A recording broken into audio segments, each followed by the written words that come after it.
गुदा देले बा हो गुदा देले बा देवरा ढोड़ी गुदगुदा देले बा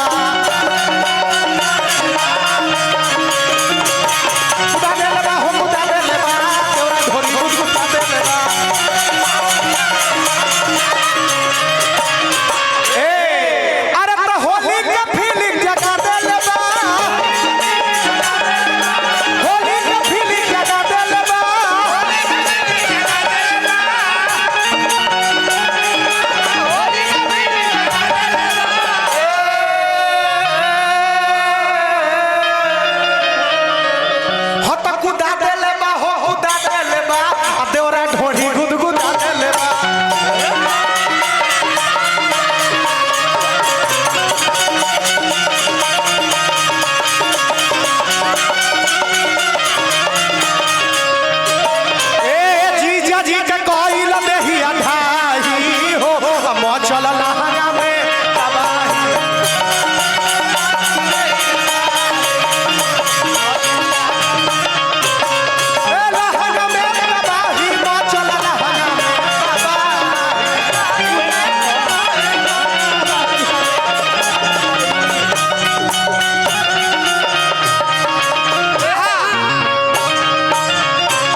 जब सभे के सपोर्ट रही न तबे गो नहीं बढ़िया अरे वे लोग जितना सपोर्ट करत तनी तबे न बढ़िया होता है। हां जी गलती ना ना तो यही तरह सपोर्ट करत रही गलती ना ना तब का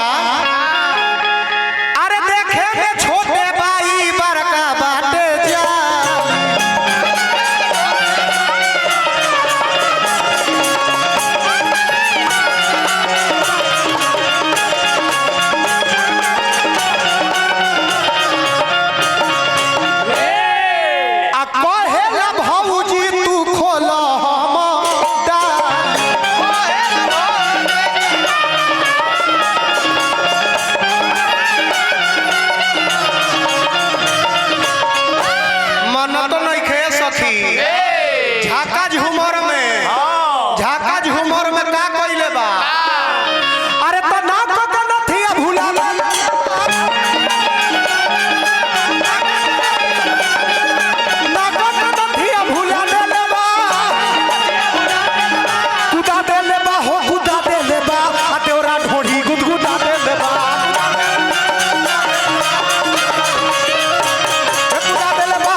भाई के तो किया था अतनी लात भी के मारा देखी का क्वालिटी है बताओ सब ई खुली न तबे मजा आई हां मारल तनी कर बाद जस्ट अब तनी जस्ट अरे रही रही करेला हमारा से नखरा आ कहेला भौजी में आधा बाबा खरा हो तो गलिया रोगरी के फुला देलबा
परदेसी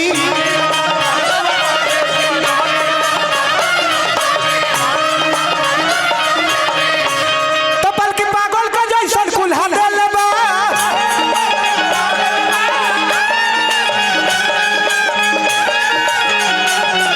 कुदा देले बा हो कुदा देले बा तोरा ढोरी कुदा देले बा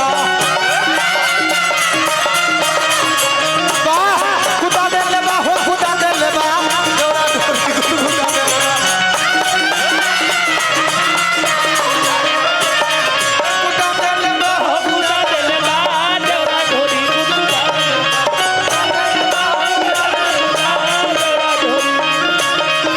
कुदा देले बा हो कुदा देले बा तोरा ढोरी कुदा देले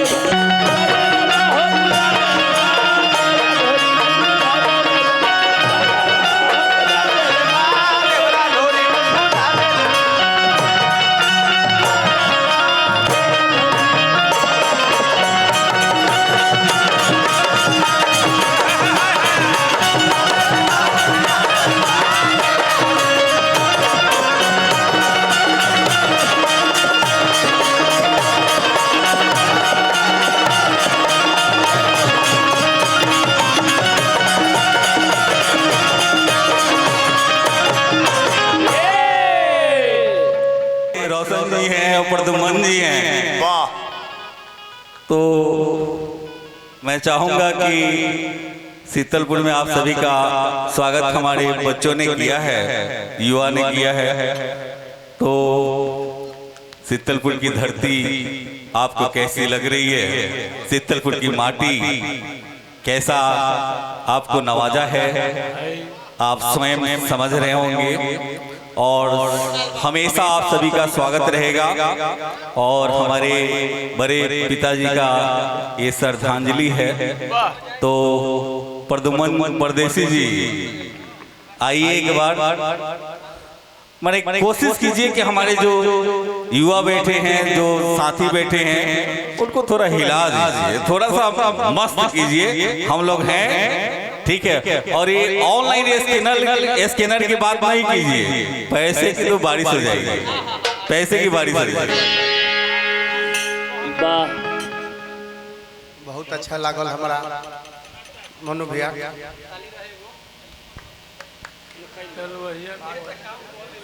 हाँ मार देतन निर्गुण हो जाए। तरी पहले एगो और लेदारी मार दे।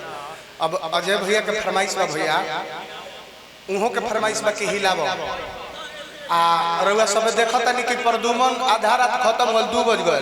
आ एकरा बादो है देह से पसीना छोड़त रहे। एकर मतलब कि हम हिलावत नहीं की ना एकर मतलब कि हम हिलावत नहीं की है, साबित होता। आ पसीना पर पसीना देता। यही तरह जानता नहीं रउए लेखा एक आदमी रहल है, आ उनका जाए के रहे ड्यूटी पर। तो वो अपना मेहरारू से कहले कि सुनो कल सवेरे ड्यूटी पर जाए के बा, तनी हमरा के सवेरे जगा दी। अच्छा। तो मौगी कहलस कि जगा दी और रउआ ना जागे हम तो रउए लेखा कहले कि हिला हिला के जगा दी। तो मौगी कहलस कि अच्छा रतों में हिलाइए के जगह, दिनों में हिलाइए के जगह। बुझाए उपेंद्र भाई गलती ना करनी, रउआ हिलावे के बात कहनी तो वही पर हमरा हिलावे वाला बात याद आ गया।